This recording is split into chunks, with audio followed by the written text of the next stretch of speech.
Hello friends, welcome to latest leaves and lines. Owl pastel sketch వాసన Telugu alphabet లెటర్స్ను రాస్తూ కొన్ని sketches గీస్తూ ఉన్నాను కదా. ఈను రివర్స్లో రాస్తూ ఔల్ను గీయాలని ఐడియా వచ్చి ఈరోజు ఈ స్కెచ్ను డ్రా చేస్తున్నా. తెలుగు లెటర్స్లో సెకండ్ ఈని గమనిస్తే తిరగేసి చూస్తే పెద్ద పెద్ద కళ్ళు, చిన్న గుండ్రని గుడ్ల గూబలాగా నాకు కనిపించింది. వెంటనే గీయడం మొదలుపెట్టాను. బొమ్మలు గీసే అలవాటు ఉన్నవారికి ఏం చూసినా లేదా పెన్ను పేపర్ లేదా ఏం దొరికినా ఏదో ఒకటి గీయాలనిపిస్తుంది.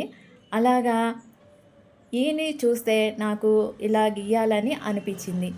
ఈ స్కెచ్ మీకు నచ్చుతుందని అనుకుంటున్నా. మీరు కూడా ట్రై చేయండి. ఈజీగానే గీయొచ్చు. నేను గీసేది గమనిస్తే మీరు సులువుగా గీసేయగలుగుతారు.